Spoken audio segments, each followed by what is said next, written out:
Welcome to the podcast with your favorite cash flow guys, Mike and Blaine, giving you the best advice while having a beer. When you're running a business, there are problems every day. Let Mike and Blaine help you out and guide your way. Cheers to the good times with Mike and Blaine for business, beer, and BS.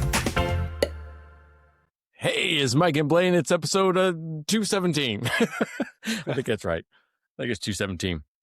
I'm Mike Milan, also known as Cashflow Mike. That is my friend and my partner, my podcast partner, Blaine Birch from Dry Run. What's up, man?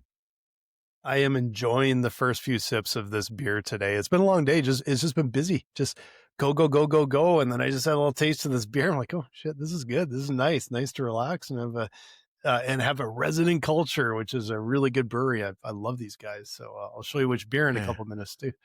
How come every time I try to just relax into the end of the year, it gets flooded with stuff? Flooded. Yeah, it's. I keep saying it'll. Well, I should say I keep telling everyone it'll slow down after December 15th. We're not there yet, but I'm not sure it's going to slow down that much. It just somehow doesn't seem to be. But well, whatever. People are chomping at the bit. What? I did a cooperative presentation for another coach today where she brought in like 4 other coaches over the last month, kind of a series. And I thought it was an hour. It was 2 hours. Look, good thing I had enough. I always over prepare. So it's not like I can't expand something in 2 hours, but yeah, I didn't know I was going to be in this chair for 2 hours. That was the problem. That's a long time to sit without moving. We were at a concert on the weekend, Heather and I, and it was floor. Like, it's a smaller venue. You're standing on concrete floor. We went early to try and get close to the front. So we were just like one row back from the stage. Well, I think we stood for a total of probably 4 hours at least in one spot on concrete without moving, because you don't want to lose your spot because it was jammed. It was absolutely slammed in there. Really great show. But we were both basically limping to the car. Our feet hurt, legs hurt, back hurt. It was just brutal.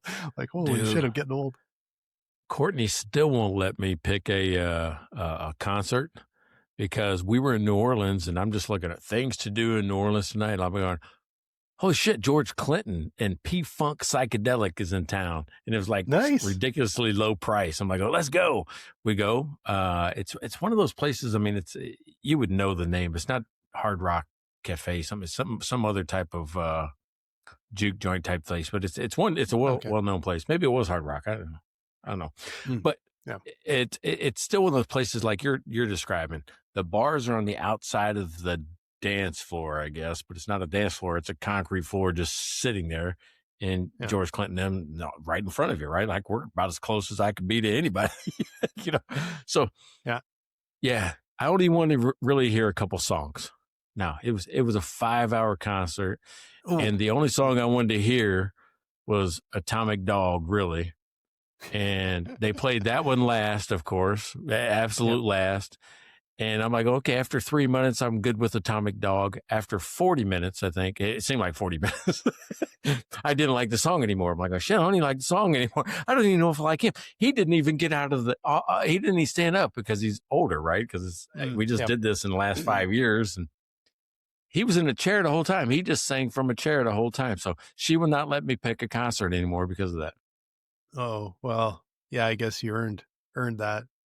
At least the show was great. We really enjoyed the show, so that was pretty awesome. They sounded great. I'm glad I got to see him live one time in my life, right? Even if it was that. But my legs were so stiff, my knees hurt, the bottoms of my feet hurt from standing on concrete for 5 hours straight. It was terrible. So one of these days, I'm going to buy my way back into being able to pick a concert, which means I'll just go buy a ticket and say, hey, you want to go to a concert? So I get to pick again. We lost our concert privilege rights with our friends when we suggested a concert last fall of a band that was really good in the 90s. And we just saw the name. We were actually sitting in a bar all drinking. I'm like, hey, these guys are coming to town. We went and bought tickets. And then we went to the show, and they had turned into really dour folk it was just like a really not a great show, and I felt kind of bad. I'm like, oh my god, I could barely sit through this. And then all our friends joined us on a recommendation, and this one was the opposite. It was a pretty lively show, and it was fun. It was a lot of fun, and we enjoyed a lot. All right, so welcome to the show. This is Mike and Blaine Business Beer and BS, and we just started off with a whole handful of BS. Yes. But hey, speaking of, what beer are you drinking today? Today I've got Resident Culture, which I love this brewery. They got some really good beer, especially their IPAs are really good. This is a hazy IPA of some type, and it's called Turnstile. And it just kind of felt a little bit like the topic today, the innovator's trap, building genius, selling confusion, trying to do demos. And it just felt like that's Turnstile. It was a bit like it feels like you're going around and around trying to figure stuff out. And I don't know, it just seemed like apropos. So I thought I would grab it, but it's a delicious beer. I'm really enjoying it actually. So yeah, one of the good ones. On. Well, I'm going to have a Neighbor Pat, one of my favorite, his brown ale, right? One of my favorite. Nice. Look at this. He's actually a new label. That's a new label. Look at this guy. He's really stepped it up. Look at the cap. Huh? Oh, he stepped nice. up the cap. I like it. Yeah. Now that is a great label. Now it's filled, I think, all the way up to the top of the cap. I mean, so it's filled all the way up. Cow, so, yeah, that's right to the brim there. Okay, yeah, Pat, you got that one made up for all those ones that were down near the bottom. Yeah, so the other one is filled up, and look, still almost all the way up. So he's like going, this is like providing value now, right? He goes, hey, give more than what they want. They expect 12 ounces, I'm going to give them 13. Right? Give them the money's worth. Give them the money's worth. But nice. The label stayed on. The label stayed on. The cap looks good. I haven't opened yet, and I should have brought in like a whole box of paper towels or something like that. I haven't opened it yet, so I don't know what's going to happen. Yeah, because you've had a couple runaways and they spilled everywhere. So I kind of want to watch you open that one. But I am impressed the label's staying on because Pat, though, you must have some new glue going on because it was not really sticking very good before. So good work. Yeah, it looked great. Yeah. So I don't have anything to complain about. Matter of fact, I miss Pat. I haven't seen him. Like his daughter is doing everything awesome, right? Think about this. Freshman in high school, she gets recruited for these sports. Recruited. She's starting varsity water polo, right? Oh, they're doing, she's so good. They're doing sizzle reels as a freshman at this water polo. Never played water polo before high school. They just, the water polo coach came over to the house for a swim pool party over the week, over the summer and says, hey, I guess his daughter just threw a ball across the pool and said, hey, can you swim? give him a bloody nose. And then he said, hey, you should be on the team. Nurse with the bloody nose. So yeah. And she killed it, right? As a freshman, started almost all or played almost all the games, which is hard to do in water polo, right? Oh, good. And then she was in the marching band. So they competed like every weekend at football games and competitions, things like that. Now she just started wrestling, right? Water polo ends. Now she's doing wrestling as a freshman at the high school. This girl's amazing. And Pat, that's why I don't see him right now, because he is being super dad of an amazing high school scholar athlete. You know, I gotta say to my parents, you're welcome. I wasn't playing anything, and I was playing hooky. That's all I played in high school was hooky. They didn't have to go and drive us nowhere. Yeah. We just kind of hung out at the mall. At the record shop, you know. Yeah, well, I couldn't even play the radio right, so that's the extent of my skill.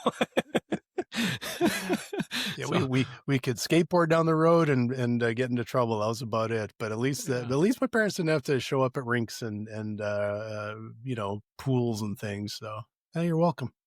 Yeah, there you go. There you go. You just did it. So, all right. By the way, Larry's been kind of busy, I guess, lately because he's just been dropping in and out of my meetings. I've talked to him just barely frequently. He used to text every day. He's not texting me, but Larry Weinstein, the cash flow cowboy, the best CPA in Houston, Texas. You need him if you need cash flow, if you need taxes, you need whatever it is. Contact Larry Weinstein down in Houston. Thanks again, Larry. Really appreciate it. I just jumped off the screen if you're watching so I could cough. Still getting over a little cold here. Rachel Barnett from Gentle Frog. If you guys have a business, you need to know how to use QBO, go and check out her YouTube channel, YouTube at Gentle Frog. And, or you can go to gentlefrog.com and you can find out everything you need to know about QBO. There you go. And then Karen Hairston, right? The best-selling author on Amazon at 3S Smart Consulting. She is a cash flow consultant up in Michigan, but she can help you anywhere, I'm telling you. So go check out her book. It's called Stop Growing Broke and Start Growing Profits. Go to Amazon and check it out now. Karen Hairston. And Devin, he's one of our sponsors. Is already well into 2026 as a sponsor. Devin, the biggest LSU fan on the planet, who actually just a couple of weeks ago even connected with me on LinkedIn. So I got to get connected up with Devin. So thanks again, Devin. Appreciate it. Are you speaking of the Netflix superstar, Devin? The Netflix superstar. Yep. Yeah, right on. Right on. We're very cool. All right. So you mentioned the topic earlier. You mentioned it. It was called the Innovator's Trap. Build genius, sell confusion. I said something to somebody the other day. First of all, when we make up the topics, it's usually something I'm facing at the current moment, right? Something that's happening in my world. And this is me. This is what I'm thinking. Am I in the innovator's trap?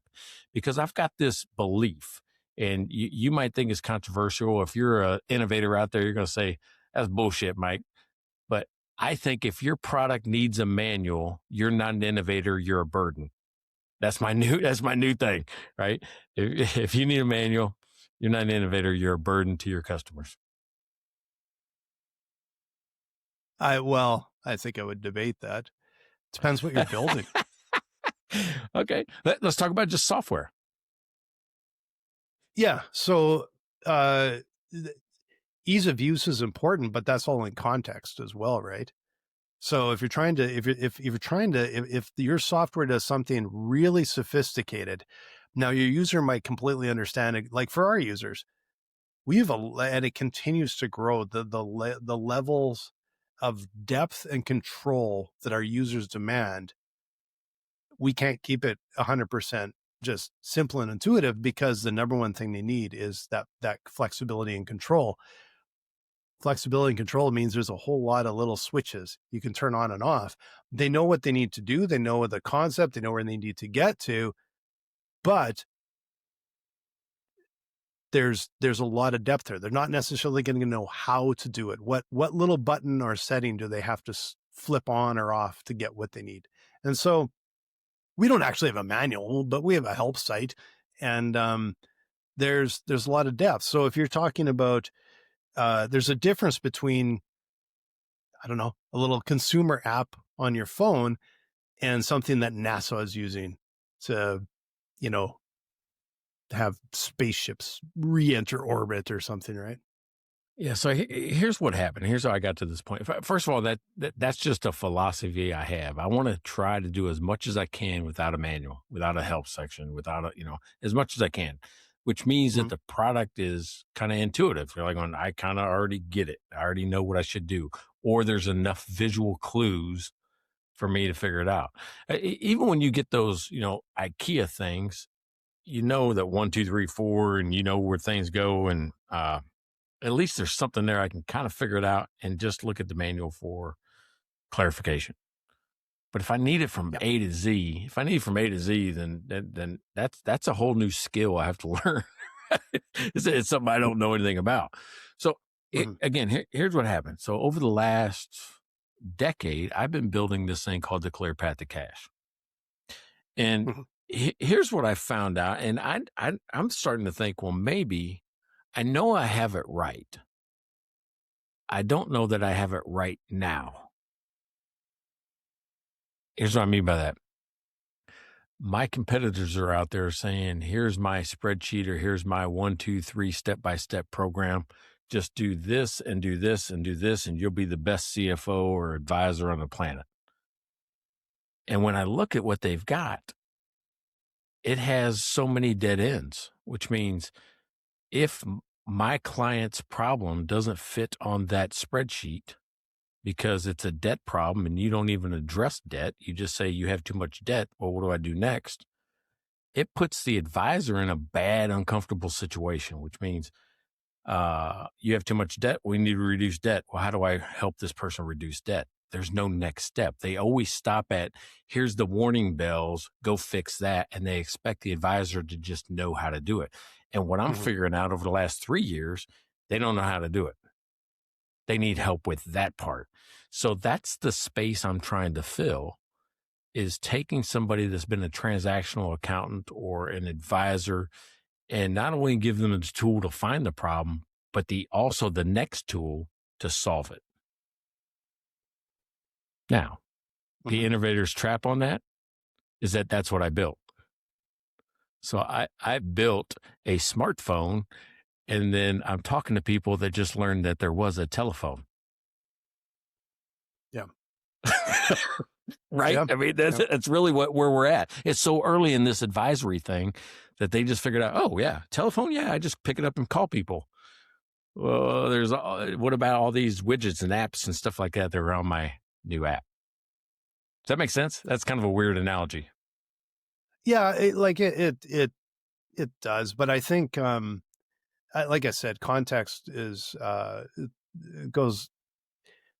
context is everything. Of course, you try and make everything as simple and as straightforward as possible, but the more sophisticated the software, the device, the process, the whatever, the more you're going to have support. Yeah. The more you're going to have training. I didn't catch that one word. Is like process or something. What does that mean? So I haven't been south of the border long enough to process the change in my vocabulary. I'll mess with it. No, I think you're right. I mean, when it gets complex, but that's the thing. There's an education gap right now in this industry where people can get to a certain point, but don't know how to get past it. And what it causes is imposter syndrome, right? Because all of a sudden you're like going, well, what do? I don't know how to solve this. So you have to kind of break contact with your client and go, hey, let's pick this up next week, and then go research it and figure it out and then come back. I'm shortcutting that break contact, go research it. It's right there in front of you, either with AI help or the actual hard-coded help built in. Yeah. Yeah. I think there's some things you can't train your way out of though either, right? Like there's a mindset that your customers have to get past as well. There's some of the big things that they have to get past before they can get to the technology part, right? Like you said, they're the biggest problem. Well, imposter syndrome, you can't fix that with software very easily. Like there's there's experience and there's everything else that kind of goes with that, right? And yeah, it's where, that's going kind of off topic a little bit, but yeah, I kind of get what you're saying. Well, I mean, not really, because one of the problems I was trying to solve in that realm was any new piece of software, you have to figure out where things are. And you don't want to have to learn in front of the client, right? Which is, God, where was that at? I know that tool's in here. You know exactly what you want, and you can't find it. And now you're struggling and searching around and clicking on the wrong things all over the app. So I was trying to build in all these next steps, all these little hidden things that only the advisor knows is a cheat sheet. They just click on it, and it opens the right next thing. So it's just one click and you're in the next tool and you got something to talk about. So you never look, even if you don't know how to solve it right then, you can go to the tool and at least start having the conversation so it doesn't look like you're not the expert. Yeah. It's still going to take reps. It's a metaphoric 10,000 hours thing, right? Like you still, you'll never engineer out everything. You can improve things a lot, but it still comes down to it takes practice. It takes reps. It takes experience to really make a lot of that sing the way you want it to, right? Like I think you're putting an expectation of perfection on yourself that you can't meet because you can't control the people that are looking at the software and working their way through. So do your best, but like if we're talking about how do you get past that, there's a combination, right? Like it's understanding the problem. It's your customers are expecting you to solve the problem, not them. But they have so many of the answers.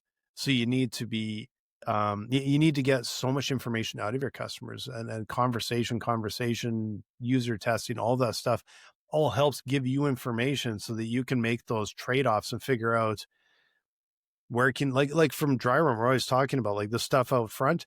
Yeah, make it as easy and as intuitive as you can. But when you start getting into the more of the edge cases and the one-time setup things, and bury them further down, because you can't have everything in the top level. You have to look at the priorities and go, is it top level? Is it buried here, buried here, buried here?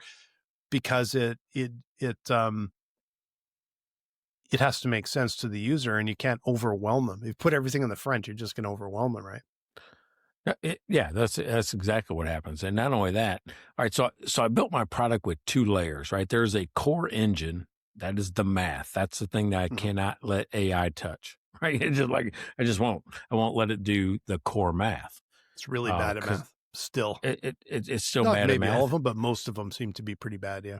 Yeah. And you know already that a lot of my techniques are not in the public domain. They're not in, I mean, they might be in bits and pieces, but what I've done is been able to cobble together a quilt of some bits and pieces to tell a more complete story across multiple ratios, or interpret things differently. Like I used the word frozen today during that presentation for liquid assets that are fixed, which is buildings and vehicles, things like that. I say, listen, this is where people get into trouble, is that they get too loaded in frozen assets. And not frozen as you can't get to it, but really you can't get to it because you got to go sell the building to get to it, right? So, yeah. And it was just little stuff like that. But here's what happened. All right, so the core stuff has to be there. Now, because everybody's trying to layer in AI, I'm trying to layer in the AI level to augment, to accelerate. It's not to replace insights. It's not to replace you. It's to accelerate you getting to the right answer faster. Does that make sense? Well, during this beta test, during the beta test, that's where everybody focuses. I said, I need you to test to make sure the math is right. And you're worried about the language. One of the things that came in from feedback was, I don't like the tone that the AI used for, whatever answer. I'm like, okay. You don't like the AI's tone? Okay, so, then I got to train the tone to be more empathetic. That was the word the feedback came in is, it needs to be more empathetic instead of more direct. So I'm like, okay, I get it. I mean, but did the math work? Was the answer right? Yeah. That sounds like, to be completely honest, that sounds like someone that's looking for something to say and they don't have anything to say. Right? Like, uncomfortable with the actual main solution you've developed, the main problem you solve. It's and finding little tidbits here and there just to be able to say something. Yeah. Well, here's another part, right? So I added a transcription service where you can kind of record your conversation to help you find the burning issue, right? Which is the biggest problem that's on that person's heart. Because I noticed that some business owners aren't sophisticated enough to really say what the real problem is. They'll talk either around it or don't know how to describe it in terms that the financial analysis or analyst understands. So I've trained an AI agent to read my book, right? Don't tell me what to do. And I trained it to how to interpret the language and put it into one of those buckets, right? And when these type of problems end up in this type of place. Well, instead of being wowed by the fact that it was working, like, oh my God, it got the exact right answer every time. The complaint was the speed of the transcription was slow. Right? Like, going, what? So that's what I'm saying. I may have built something that was genius, but it's just, or maybe it was overbuilt because now there's too many tools, because now they can click on all kinds of things and it goes right to the next thing. So they get distracted really easily with all the options. And what happens when you have too many options is you get kind of frozen, and then you're not thinking about what it's really trying to do. you give me 2 more options on top of the ones that you already have. So I call everybody 2 mores, which is everybody I talk to always gives me 2 more features that need to be in this app to make it perfect. And if I talk to 10 people, there's 20 more features because everybody has 2 more. Mm-hmm. Yeah. It starts to bring up bigger questions, right? It starts to bring up, are they the right people? Are they the right stage? That's interesting. It's interesting. Well, here's what I liked about ChatGPT, right? And I go back to that because I'm like going, that's one of the most, when you and I first started talking about it, like 3 years ago, 4 years, early on in this podcast, Mm-hmm. I was amazed by what was under the hood. What was under the hood was probably the biggest technological breakthrough that we'd ever seen, in the computing industry. Because it can grab data like crazy and make sense of it in seconds. Mm-hmm. Well, if you looked at it back then, and even still today, it's just a plain ass text box. That's all it is. Your user interface is just, hey, what is it? And then it kind of acts like a conversation thread. There's not a lot on the front end. It is all in the back end. And I'm going, damn, why didn't I pick up on that sooner? And this is just something I figured out this week. I'm like going, that was genius because now everybody can use it and not feel overwhelmed by it. Maybe a little bit, like scared. But if you can learn how to type a sentence or a question in, you can use it. It was fantastic to get people comfortable with AI. Yeah. Yeah, I understand, but the bar was set pretty low for what they're doing. Like, in other words, you can put in a question. There's not a whole lot you have to do or can do with it. You can write in a question and off it goes. I'm taking all of that with a pretty big grain of salt because we've all seen that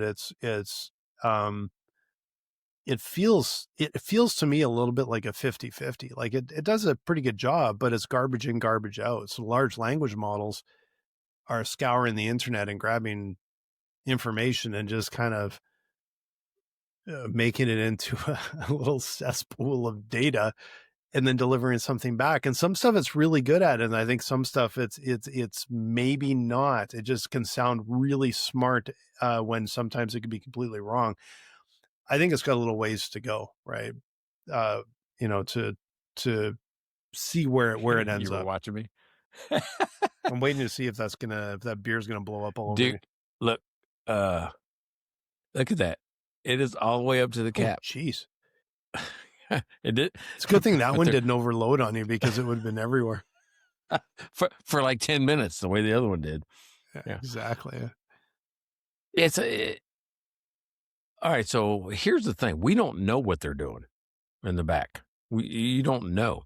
Nobody at Harvard knew what was happening with their data from Facebook or the Facebook or whatever it is. Nobody knew that it would become the advertising engine that it did. There was a point in time when Mark Zuckerberg knew that he didn't let anybody else outside the circle know that they were doing it. So we're not a social media company. We are a data company, right? That they had made that change way before the public even knew that. Why? Because they were building the product. Yeah.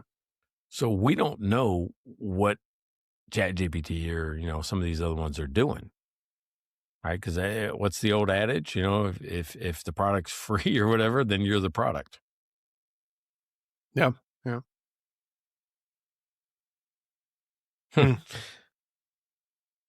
So you don't agree with that, I guess, but no. I just there's a lot of layers to this, but I guess the thing that I'm thinking, like AI is really.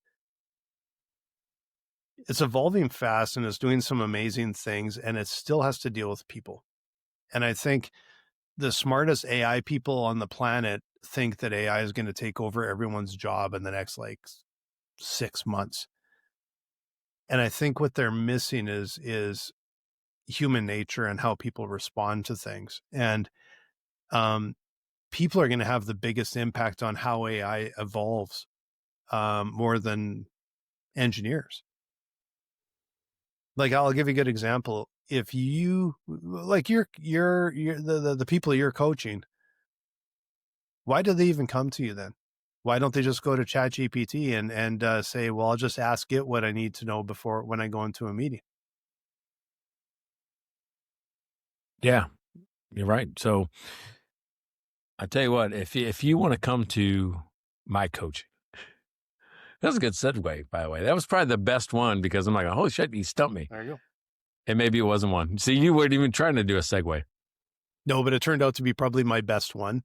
It was your best one because I made it into a segue for you.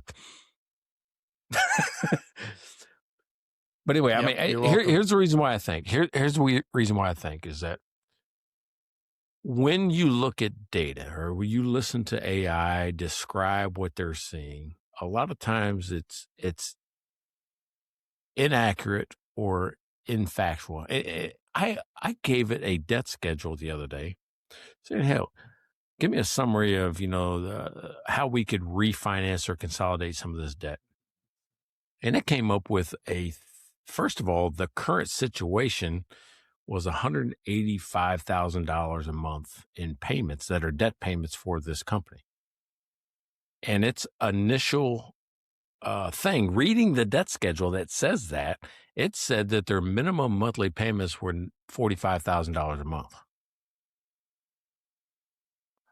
Right there, I can't trust anything else in the entire plan that it built for me because it missed the very first thing, which is what is the minimum amount that I have to pay? Now, that's one of the reasons why you work with a guy like Cashflow Mike is because we have a tool that actually allows you to fix that on the fly. And I've already looked at it in a way that helps you understand from several different points of verification, right? It's just like a bank. There are 3 points of verification to every loan application you've ever done. The reason why they ask you for a tax return and your financial statements and your bank statements is because you might be able to fudge one of those, but you can't fudge all 3. Right? You can't lie on the tax return and the bank statement and the financial statements all at once.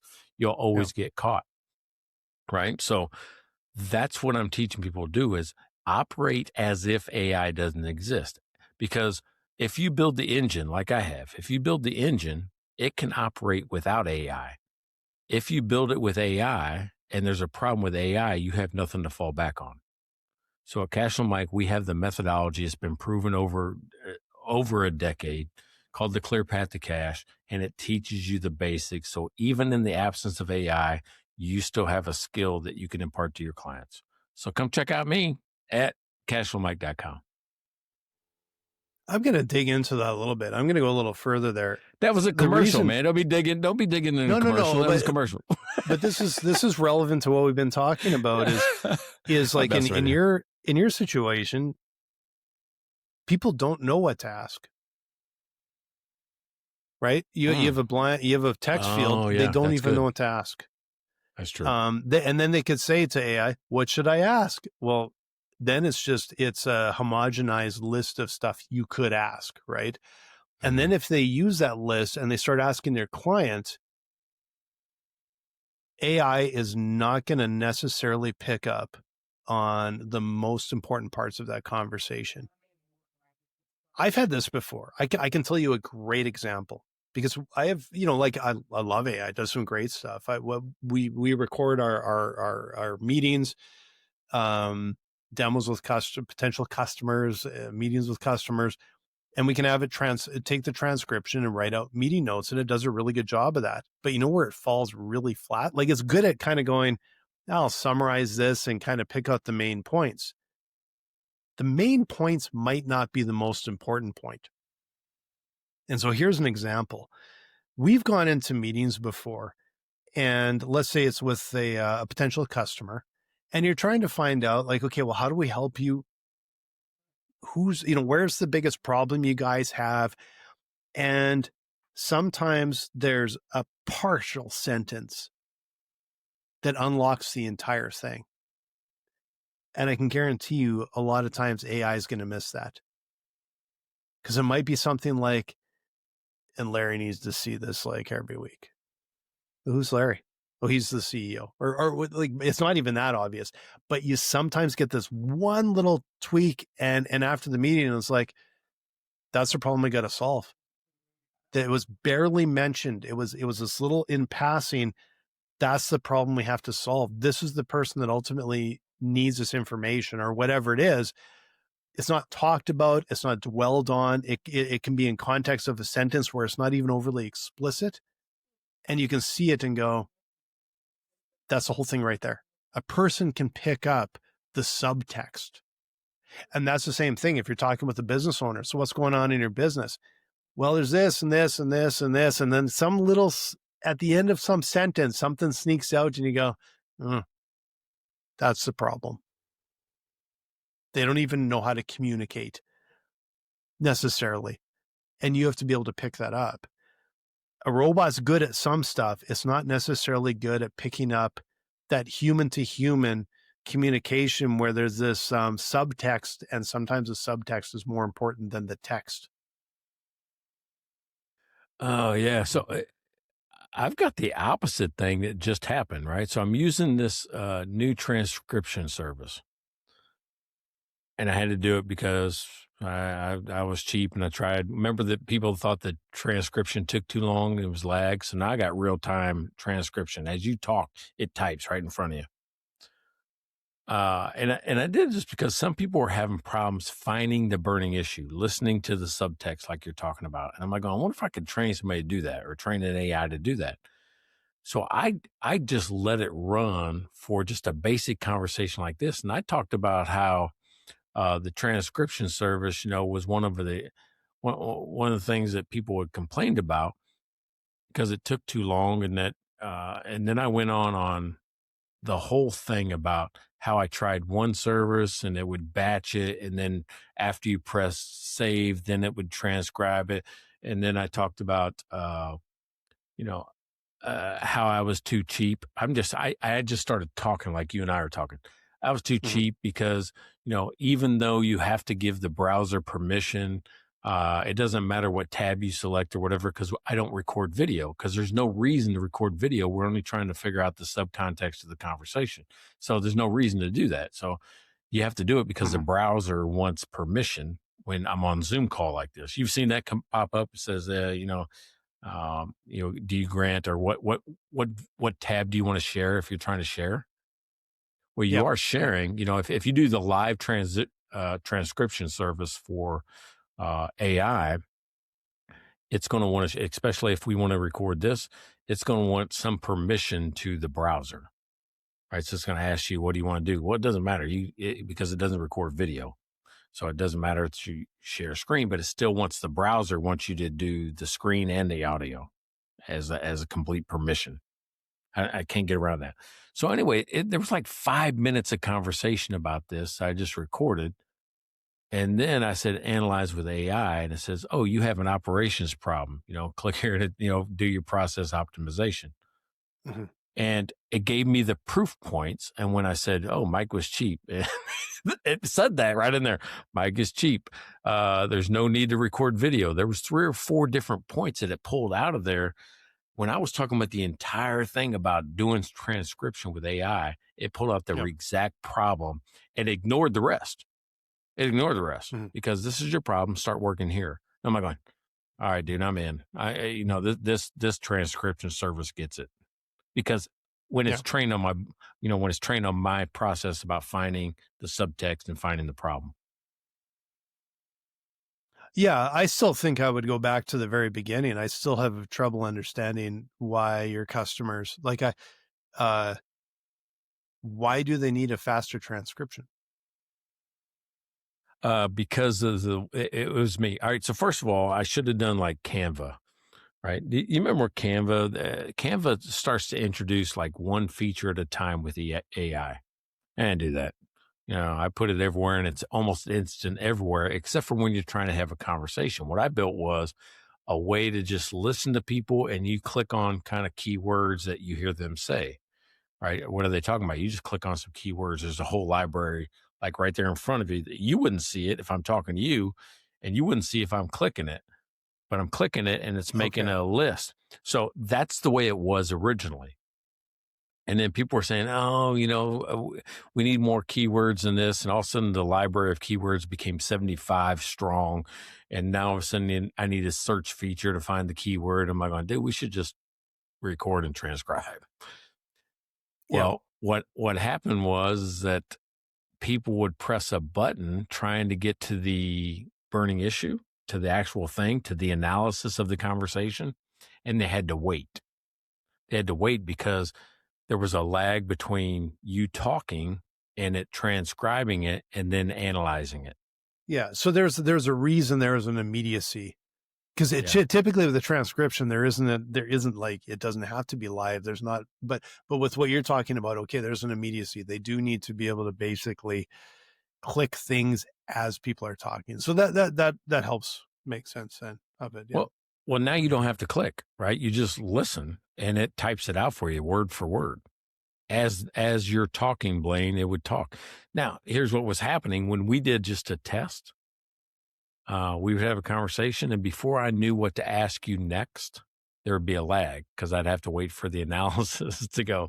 And then I have to fill like 15 seconds of time. 15 seconds doesn't seem like a lot until you wait 15 seconds in a conversation that you're supposed to be just like this.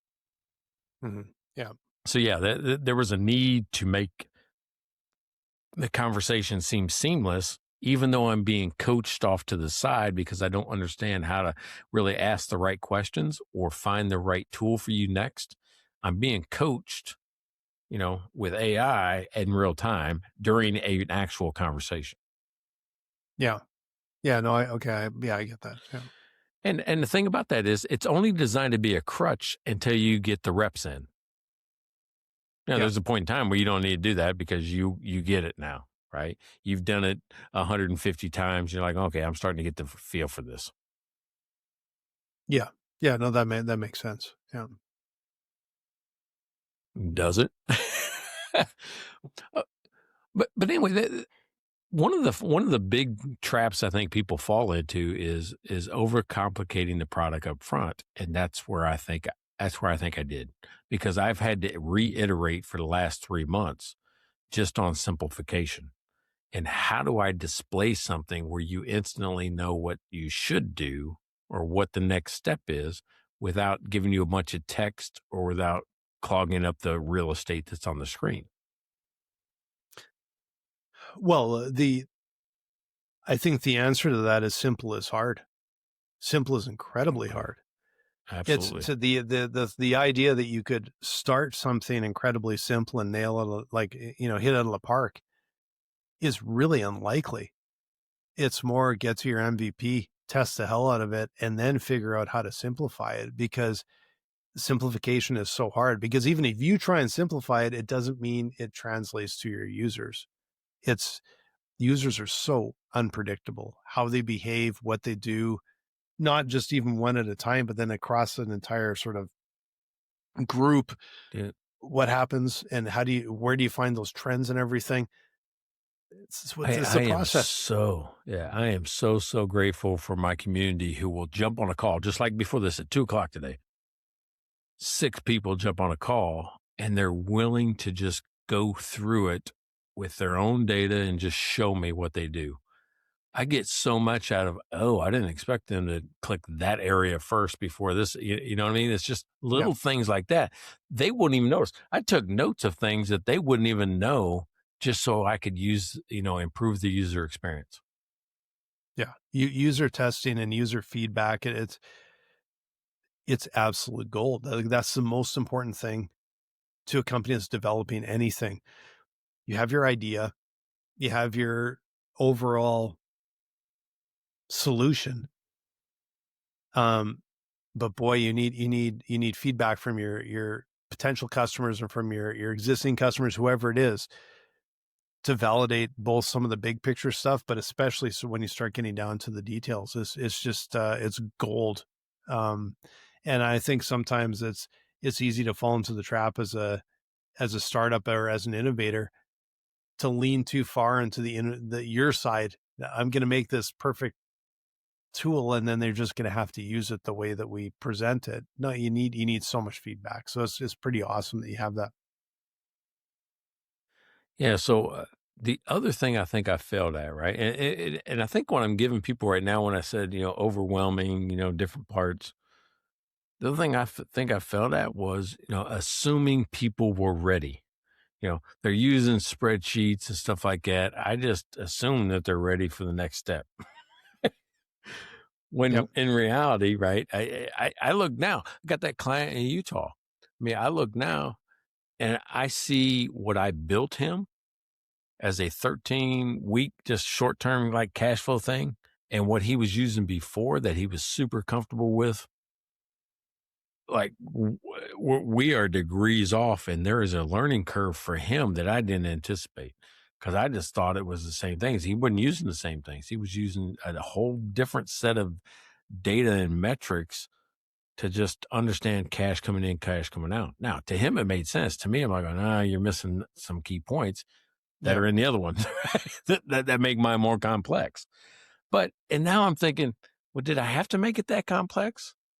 Did I have to make it, more than what he really expected? And the answer is probably no. Yeah, it all comes down to the client. It all comes down to the customer and solving their problem, and ultimately they make the decision, right? Yeah. I think ultimately it's just like when we built Cashflow Tool. I told you that it was too complex for folks. It was too much there. There was too many things to do. And we overcorrected in our first dashboard, the Finograph dashboard. People would tell us there's not enough things to do. It was like, because we thought we would just do it all for you and give you the answer. And then you can go do whatever else, right? And not waste any time in numbers. Mm-hmm. So we gave people things to do, and then we overcorrected and gave them too much things to do. And then I'm still in that same pattern today.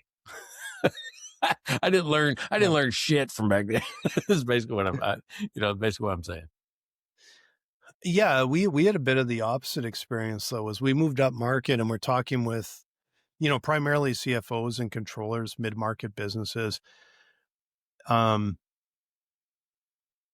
I'm doing a demo, this is what I hear the most. Oh, yep, good, yep, do it all the time. Yep. They're speeding me forward. They're getting me to rush through stuff. And then I get to the end of this rush demo and they'll ask some question. Hey, can I set that to say this and do that and do? Yeah, you can. This group picks it up, where before it was a different group and it was a completely different approach. These users jump 5 steps forward. They're way ahead of me. They're like, yeah, this looks great, but they're way ahead of me on. They've got that question like in the hopper already, like in the chamber, like here it comes, and then when they ask it, I'm like, okay, well, tell me a bit about that. Tell me about, so I can understand what they're looking for. But it's such a different group, right? So it's changed what we have to do and the way we have to serve them, because it's understanding their problem and coming up with a solution. It isn't complex for them, right? It's so simple for them. But they have to figure out how to drive it, what buttons to push and everything. It's such a flip side that it's been a really interesting experience for us to deal with this other group. And it's like going from a weekend warrior to an Olympic athlete. They're just a different level of knowledge, and we're not, we're building a great tool, but they know infinitely more about finance and forecasting than I ever will. Do you find yourself adding features for them? Yeah, sometimes we do, for sure. But the thing is we need to understand the problem. And once we understand the problem, and we understand what they're looking for, then we can understand how it fits the entire market. And then we can look at it and go, yeah, that makes sense. It's going to help this entire class of business, or it'll help this entire vertical. I get it. It makes sense. They can even show me in their spreadsheets how they do it, why they do it the way they do it. That information is absolute gold, because it lands us deals and opens the door wide open for us, right? To be able to expand who we can serve. Yeah. Well, I think if I had to do it all over again, there's a couple things I'd do differently, right now. And now it's kind of there and it's, almost ready for production. But one would be I would have started with just one killer feature, right? Yeah, I mean, you can call it MVP, but it's not, I think even before that. And then what I would have done was just wrap AI over the top of it, right? Meaning you still got I still like the 2-layer approach. I got the core engine that I can always count on, and AI kind of interprets from that engine. And I wouldn't have used words like large language model or natural language processing, or I probably wouldn't even use AI. I think that there's something weird that happens with people when they hear that. You call it like smart suggestions or Mike's recommendations, or you do something like that instead to get people used to the feature where it's just part of that workflow and they don't understand. I won't say understand, that's the wrong word. They're not as afraid or as critical of what's happening. It's easy to think that and think that it would smooth things out. And having, you've been in this a long time too. If you took that path, it would just be just as hard. It would just be a different set. I think it would be a longer road, right? Because how come I can't do that? How come I can't do this? How come, like, it's a different set of complaints, right? But I still, just from our experience with, and it doesn't necessarily relate to anybody else, right? But the experience I've had so many times was, what people say is not necessarily it's not even what they mean. It's not the actual problem sometimes, right? Sometimes people just talk to fill the space. You ask them a question, they want to give you an answer. Doesn't necessarily mean sometimes you just can't take it at face value, and sometimes it's absolute gold, and it's up to you to just decipher which is which, right? Which is noise and which is gold. Well, and the thing I did this time that I didn't do last time is I built with them, not for them. Big difference, right? 'Cause when you're building it, you're like, I think this is what they need, and I build it for you to use. And this time I let them kind of guide the roadmap, mostly. It had to have the stuff in my books or it doesn't make sense for me to build it. Right? So on top of that, where it goes next, I kind of let the pack kind of lead me. Yeah. Yeah. We essentially moved to, like, we've got this nugget of an approach that we've had, but over the last, at least, a couple of years here, especially the last year in particular, the customer feedback, user feedback, it's the guiding principle for everything. It's just, the more feedback, the more conversations I can have, the better. It's like it shines a path forward. All right. So, hey, next week, on Thursday, I'll be travel day. I'm going to go up to Seattle, see my daughter and granddaughter, granddaughters. I got 2 of them up there, so I better go see both of them, not just one of them. And so recording wise, I mean, we may have to, do it on Wednesday. Might have to juggle a day. I'll look at the calendar. We'll come up with something. If not, we'll just put our Instagram clip that's getting all the views. We'll just put it on a repeat. Dude, can you believe it? We're like 650,000 or something like that now. Is that right? Let me look real quick. It's amazing what people find interesting. Must have been an And off only day. about every 10 do people think you're an idiot.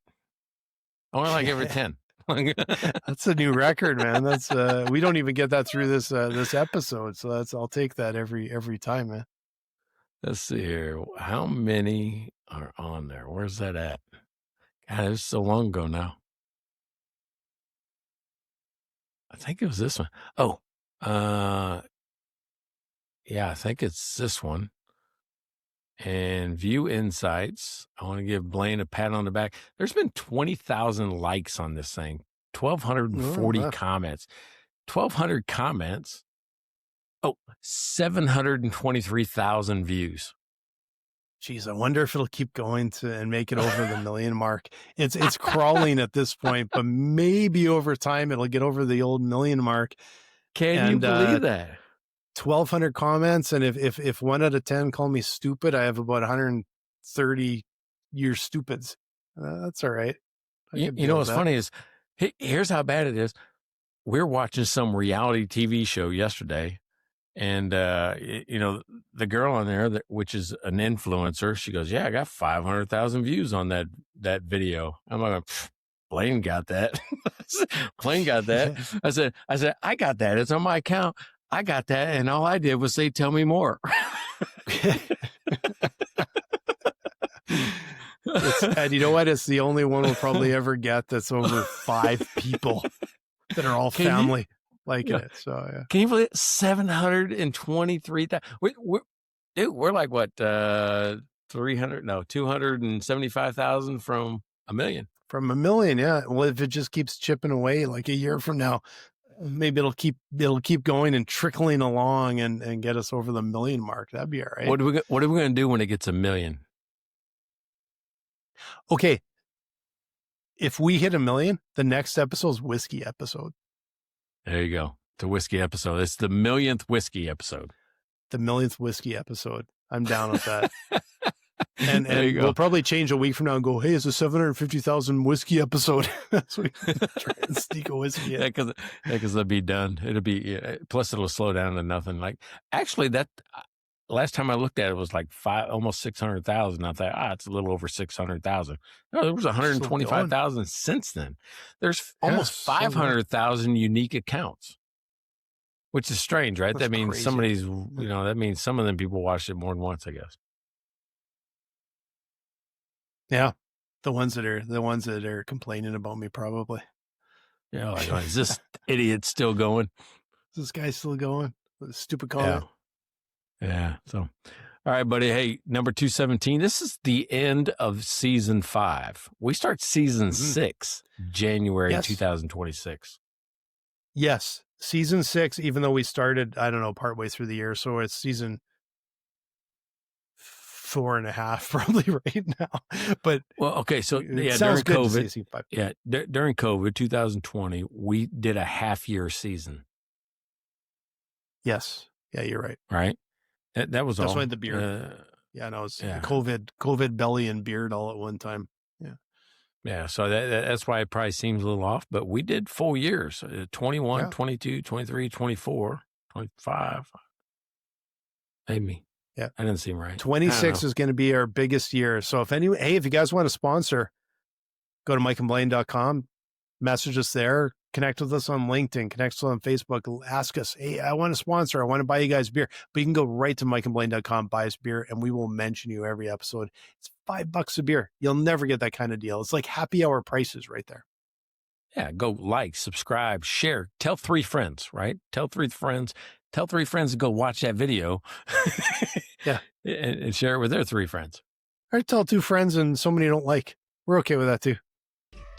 Check out their website at mikeandblaine.com. Then subscribe to the podcast and buy these guys a beer.